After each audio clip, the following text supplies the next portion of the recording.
मुझे याद है बचपन में जब पत्रिकाएं पढ़ता था और उसमें तरह तरह के विज्ञापन आते थे। मैं छोटा था तो उसमें तरह तरह के विज्ञापन होते थे। उसमें ये था कि जो मांगोगे वो मिलेगा, जो मांगोगे वो मिलेगा, हर इच्छा पूरी होगी। तो उसमें कहीं पे अंगूठी का था, कहीं पे कोई जादू टोने का था, किसी तरह का था, ऐसे तमाम सारे। तो अभी इसी तरीक़ा से ये भी रहता है कि भाई वहाँ जाओगे तो आपकी सारी मन्नत पूरी हो जाएगी, आप जो मांगोगे वो बात पूरी होगी। ऐसी बातें जो हैं आप अगर देखोगे तो इस पूरे संसार में किसी कोने में जाओ, किसी भी धर्म की बात हो, किसी भी संप्रदाय की बात हो, दुनिया के किसी भी क्षेत्र में हो, चाहे वो गर्म प्रदेश हो, ठंडा प्रदेश हो, किसी किस्म का हो, गोरे का हो, काला का हो, जहाँ पे ईसाई हों, क्रिश्चियन हों, मस्जिद वाले हों, मंदिर वाले हों, आग की पूजा करने वाले हों, या कोई भी रहने दो, हर धर्म में, हर समुदाय में, पूरी दुनिया के हर कोने में ये बातें बहुत प्रचलित हैं। और मज़ेदार बात है कि इसके पीछे न जाने कितनी कितनी भ्रांतियां हैं, जिसमें कि नर बलि भी दी जाती है, बकरों को भी काटा जाता है, जानवरों को भी काटा जाता है, पशु पक्षियों को भी काटा जाता है, उनके भिन्न भिन्न अंगों को इस्तेमाल किया जाता है। ख़ास तौर पे अपने देश में हमने देखा है कि उल्लू को लेके बहुत बातें रहती कि उल्लू को लोग शिकार करते हैं और उसमें वो अपनी इच्छा पूरी करने की बातें करते हैं, जिसमें कि किसी का नुकसान भी पहुंचाने की बातें होती। तो चलिए, इस तरह की बहुत सारी बातें। अब आज इस विषय पर ज़्यादा हम बात करना चाहेंगे कि क्या जिस जगह पे किसी भी बात की इच्छा रख के अगर कोई व्यक्ति जाता है और अपनी मनोकामना पूरी करने के लिए वो कुछ प्रार्थना करता है, कोई उसको उपाय बताया जाता है, कोई विधि होती है, कोई प्रक्रिया होती है, जिसमें तरह तरह की बातें, तंत्र मंत्र हों या कुछ भी हो सकता है। उसमें ये कहना बड़ा मुश्किल है कि इतना बड़ा विशाल क्षेत्र है, हर हर जगह पे अलग अलग किस्म की बातें होती हैं। चलिए, कुछ मिनट को माना वो सारी बातें पूरी करते हैं और पूरी करने के बाद ये माना जाता है कि वो उस व्यक्ति की इच्छा पूरी होगी। अब प्रश्न एक बहुत बड़ा मुश्किल है कि भाई सचमुच इच्छा पूरी हो गई या नहीं होगी। ये एक दुविधा का विषय है कि भाई इच्छा पूरी भी हो सकती है, नहीं भी हो सकती। पर बहुत लोग ये सोचते नहीं है कि वो अच्छा पूरी हुई कि नहीं हुई, उनको जाना ही है और उनको वो मांग करनी है। और ये लौट के कौन बताता है कि हमारी इच्छा पूरी नहीं हुई, हम वहाँ गए थे और हमने हमारी इच्छा पूरी। तो ये बात तो प्रकाश में आती नहीं। और ये बातें जो है कई बार प्रकाश में आ जाती है कि हम गए तो हमारी इच्छा पूरी हो गई। तो वहाँ ऐसा मान के चलते हैं, इच्छा तो जरूर किसी की पूरी होगी, ये भी सच है, लेकिन कितने की होगी ये कहना बड़ा मुश्किल है। वो चाहे वो उस विधि का और उस जगह का कमाल हो, या उस व्यक्ति की खुद की इच्छा शक्ति और उसकी ईश्वर की या जो भी शक्तियां हों उनकी कृपा हो। तो ये नहीं कह सकते कि 100% हर एक का जीवन में वो बात पूरी होने वाली है। अब आप कहोगे भाई ऐसी बात नहीं है, जहाँ पे ये बातें होती हैं कि भाई यहाँ मन्नत पूरी होती है, इच्छा पूरी होती है, तो वो बातें सच है। तो चलिए एक प्रश्न रखते हैं। एक किसी स्थल पे 10,000 माँ पूजा करने गई या मन्नत मानने गई। उन्होंने मांगा, 10,000 माँ ने मांगा कि मेरा बेटा भारत का प्रधानमंत्री हो जाए। अब देखिए, यहाँ पे आपको थोड़ा सोचने की ज़रूरत है, विचार करने की ज़रूरत है। यहाँ पे तर्क वितर्क में नहीं पढ़ते, विश्लेषक के तरीका से आप अध्ययन करिए, सोचिए, क्योंकि तर्क करने से हमें सही उत्तर नहीं मिल सकता। वहाँ पे कहीं न कहीं एक भावना आ जाती है कि मेरी ही बात सच है। इस बात को लेके तर्क जो है कुतर्क में बदल जाते हैं और तरह तरह की बातें बीच में आती हैं, जिससे जो सही उत्तर है वो नहीं मिलता। लेकिन हम ऐसा मान के चलते हैं कि एक रैशनल थिंकर की होता है, एक संतुलित विचारक होने के नाते, एक निष्पक्ष और तर्क के साथ आप उस पर विचार करके देखें कि हम जो बोलने वाले हैं वो बात सही है गलत है। तो चलिए एक बात मानते हैं कि एक बहुत प्रसिद्ध कोई जगह है जहाँ पे जो बात मानी जाती है वो पूरी होती है। तो वहाँ पे 10,000 माँ एक दिन एक समय पहुँची, और पहुँच के उन्होंने ये वहाँ पे मांग की, या ये मिन्नत की, या ये अपेक्षा की, या ये मान्यता के लिए गई कि भाई हमारा बेटा भारत का प्रधानमंत्री हो जाए। तो देखिए, पहले विचार करने वाली बात यह है कि प्रधानमंत्री कितने हो सकते हैं? प्रधानमंत्री केवल एक हो सकता है। इसका मतलब हुआ कि 10,000 बेटों में से केवल एक बेटा ही प्रधानमंत्री होने वाला है। तो अब सवाल आया कि भाई एक एक बेटा प्रधानमंत्री होगा, तो इसका मतलब हुआ कि 9,999 लोगों की इच्छा पूरी नहीं होगी। तो अब जरा उस जगह की एफिशिएंसी की बात करते हैं। भाई कितनी एफिशिएंसी है वहां पर? 99.9% डेफिशिएंट। केवल 1.001 करके जो है, आप ऐसे मान कर चलो कि कहीं पे, ठीक है हमारा गणित अच्छा नहीं है, ऐसा मान के चले कि केवल एक व्यक्ति की इच्छा पूरी होगी। क्या ये बात गलत है? ऐसा ही होगा। तो ये मानना कि जो भी जाएंगे सबकी बात पूरी होगी, ये हमारी बात लागू नहीं होती। इसके बाद आती है कि और बहुत सारी बातें हैं जहाँ पे हम अक्सर पेपरों में या न्यूज़ में देखते रहते हैं कि बहुत से लोग नरबलि चढ़ा देते हैं गुप्त धन की खोज में। अब आप बताइए, किसी निष्पाप प्राणी की हत्या हो जाती है, और वो जो है वो पैसा का, उनको पैसा मिलने वाला है। बहुत सी जगह पर धन वर्षा को लेकर बातें होती है कि धन की वर्षा होगी। अब हम ये जानना चाहते हैं कि कितने लोगों ने ऐसी बातें सचमुच प्रत्यक्ष किसी से सुनी है, देखी है, जहाँ धन की वर्षा हुई हो? आज तक आपने पूरे दुनिया के इतिहास में कहीं भी पढ़ा है कि धन की वर्षा होती है?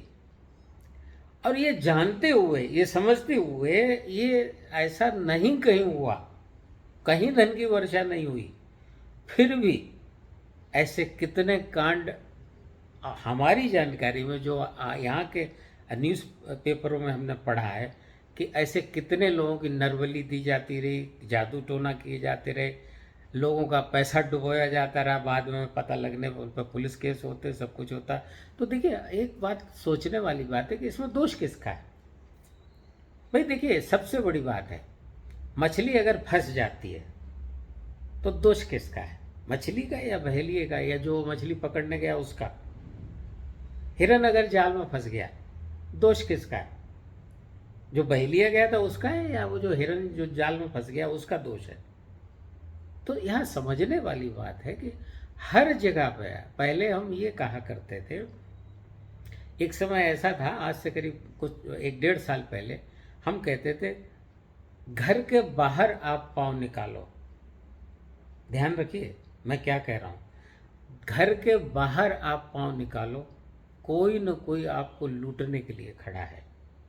ये हमारा एक लोगों से कहना होता था कि भाई अभी आप ऐसे मान के चलो, घर के बाहर पाँव निकालो, आपको कोई न कोई लूटने को खड़ा है। इसका मतलब क्या हुआ कि आप सावधान रहें।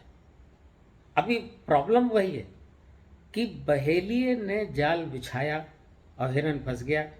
क्यों फंस गया? हिरन लालच में था। जो धन वर्षा के लालच में गए, वो लालच था। जो गड़े हुए धन की खोज में गए, वो लालच था। अगर आप देखेंगे तो सारी बातें लालच से जुड़ी हुई हैं। चाहे वो हम मन्नत मांगने जाए तो लालच की बात है ना, कि भाई हम अपनी इच्छा बिना कुछ किए और हम चाहते कोई हमें दे दे। अरे भाई फ्री में क्यों दे देगा? आप प्रयास करो ना, मेहनत करो ना। उनको लगता है कि हम वहाँ जाएंगे बस हमारी बिना मांगे बिना मेहनत किए ऑटोमेटिकली हमारी इच्छा पूरी हो जाएगी। ऐसा नहीं होता। तो अब सवाल आता है, एक अभी जो बात हमने कही थी उसमें हम आज की तारीख में अब हम क्या कहने लगे? जब से ये साइबर क्राइम और जो इंटरनेट से फ्रॉड होने लगे, तब से हम क्या कहते हैं कि आप कहीं भी रहो, घर पे रहो या बाहर रहो, बाहर जाओगे तो आपको दूसरी परिस्थितियां मिलेंगी, घर पे रहोगे तो दूसरी परिस्थितियां मिलेंगी। कहीं न कहीं कोई न कोई आपको लूटने की कोशिश कर रहा है, और अगर आप नहीं लुटे तो समझिए कि लूटने वाले को मौका नहीं मिला। तो ध्यान रखिए, आपको अपने आप को लुटने से बचाना है। अभी चलिए एक छोटी सी बात हो लेते, तमाम आप मॉल में जाओ, इधर जाओ, शॉपिंग के लिए जाओ, एक पे चीज़ एक फ्री, दो लो तो दो फ्री, ये फ्री वो फ्री। क्या आपको ऐसा नहीं लगता कि आपको कोई फ्री में देगा क्या? अरे भाई सोच के देखो, आप गहराई से विचार करो। हमने खुद देखा है कि आप कहीं पे जाओ, अभी जैसे उदाहरण के लिए एक छोटी सी बात, अभी थम्स अप की बात आती। थम्स अप जो है 750 ml में भी आता है और 600 ml में भी आता है। अब ये ब्रांड नेम के हम इसलिए बोल रहे हैं कि हम ये सामने देख चुके हैं। अभी हमारा किसी ब्रांड को बदनाम करने का उद्देश्य नहीं है, हमने जो देखा वो हम बता रहे हैं। तो एक मॉल में जाते हैं, वहां पे एक बॉटल के साथ एक फ्री। मजेदार बात है कि आप प्रति मिलीलीटर उसकी कीमत निकालें, जो 600 ml की बॉटल है, और आप 750 ml की बॉटल की कीमत प्रति ml निकालें, और टोटल नेट फायदा जो हुआ वो आप देखें, तो हो सकता है थोड़ा बहुत फायदा होता होगा, लेकिन न जाने कितनी जगहों पे हमने देखा कि एमआरपी बढ़ा दी जाती है, वजन घटा दिया जाता है। ऐसे तमाम दांव पेच हैं जिनको पब्लिक समझ नहीं पाती और वो फंस जाती है।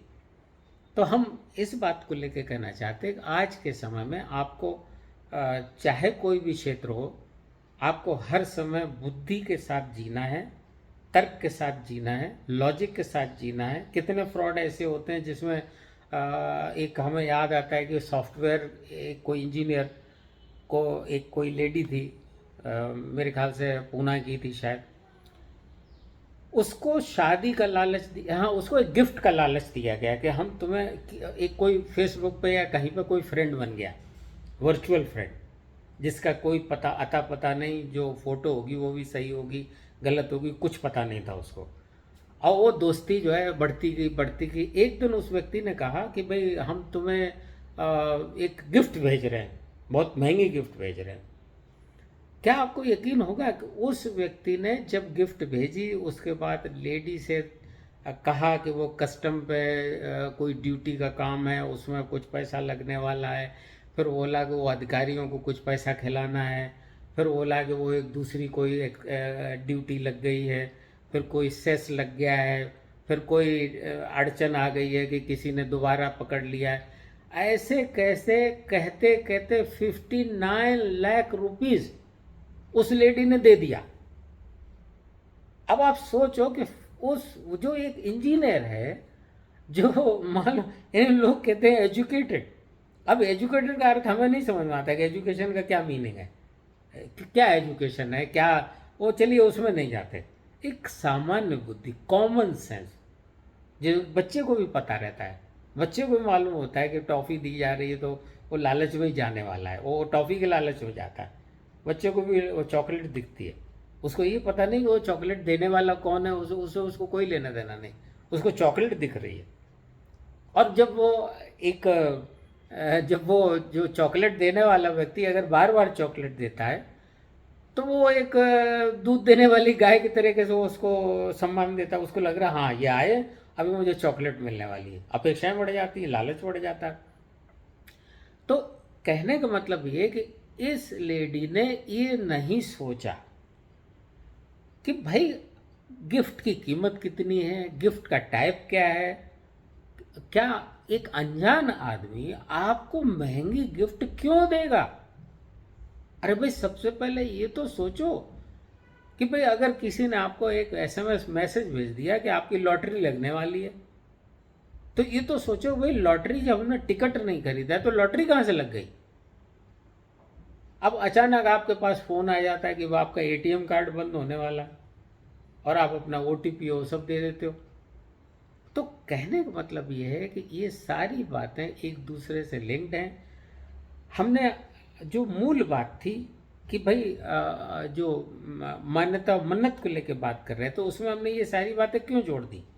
हमने इसलिए जोड़ी है कि आपको ये समझ में आए कि हम लोगों को अपनी सामान्य बुद्धि, कॉमन सेंस को कैसे उपयोग में लाना चाहिए और कैसे हम सजग रहें, कैसे हम अलर्ट रहें, चाहे वो कोई भी किस्म का लालच हो, चाहे वो किसी किस्म की अपेक्षा हो, चाहे वो किसी किस्म की मन्नत हो। ये जो फ्री में पाने की इच्छा, कि वो हमें सरकारें आती हैं, कुछ सरकारें फ्री में बिजली दे रही हैं, फ्री में ये दे रही हैं, अरे तो क्या फ्री में मौत मिलेगी तो लोगे? अरे भाई, ये सारी चीज़ें ये देश के खिलाफ जाती हैं। इन चीज़ों पर भी विचार करना चाहिए कि भाई फ्री में क्यों लेना चाहते हो? अपाहिज हो क्या? आपको आत्मसम्मान नहीं है क्या? आप इतने गिर गए होगा, आपको हर चीज़ फ्री में चाहिए, गैस में भी सब्सिडी चाहिए, इधर भी फ्री चाहिए, सब कुछ फ्री चाहिए, जहाँ जाओ वहाँ फ्री चाहिए। अरे आपका योगदान क्या है वो तो सोचो। देश के लिए आप क्या करते हो? आप समाज के लिए क्या करते हो? आपने कभी ये कोशिश की है कि हम समाज के लिए कुछ करें? आपने कोई अपने पास से पैसा दिया? नहीं होता। तो हमारा ये आपसे अनुरोध है कि देखिए, ये सारे लालच और ये सब बातें छोड़ दें और आप ये विश्वास रखें कि न तो कोई चीज़ फ्री मिलती है, और अगर फ्री मिलती है तो हमें ये देखना चाहिए कि भाई इसमें ट्रैप क्या है, हम कहाँ फंसने वाले हैं, और फ्री हम क्यों लेना चाहते हैं। अगर हम गरीब हों और हमारे पास पैसा नहीं हो, कोई हमें दान दे रहा है, कोई कर रहा है, तो हमें ये लगा भाई हमारे ज़िंदा रहने के लिए किसी ने हमारे पर तरस खा दे दिया। अरे लेकिन आश्चर्य की बात है, चाहे वो गरीब हो अमीर हो, सबको 300 यूनिट बिजली फ्री। ये क्या मतलब है? और फलानी चीज़ फ्री, ये फ्री, ये वो फ्री। अरे तो हम तो कहते हैं मौत फ्री मिलेगी तो आप ले लो मौत। लोगे आप? नहीं लोगे। इतना कहते हुए हम आपसे अनुरोध करेंगे कि आप ये सारी बातें गौर करें, गंभीरता से सोचें, और किसी भी तरह के इस तरह की बातों में आने से पहले 100 दफ़ा सोचें कि आपका भला सोचने वाला ये अनजान आदमी कैसे हो सकता है, या कोई व्यक्ति थोड़ी जान पहचान वाला कैसे हो सकता है, और आपके सामने आके कोई आपका बहुत बड़ा भला चाहे, उस पर भी विचार करने की ज़रूरत है। हो सकता है कुछ लोग सचमुच सीरियस होंगे, भले करने वाले होंगे, लेकिन आजकल ऐसे लोगों की संख्या बिल्कुल ना के बराबर हो गई है। अब हम इतना कहते हुए अपनी बात समाप्त करेंगे। आप अपना बुद्धि का प्रयोग करें। धन्यवाद।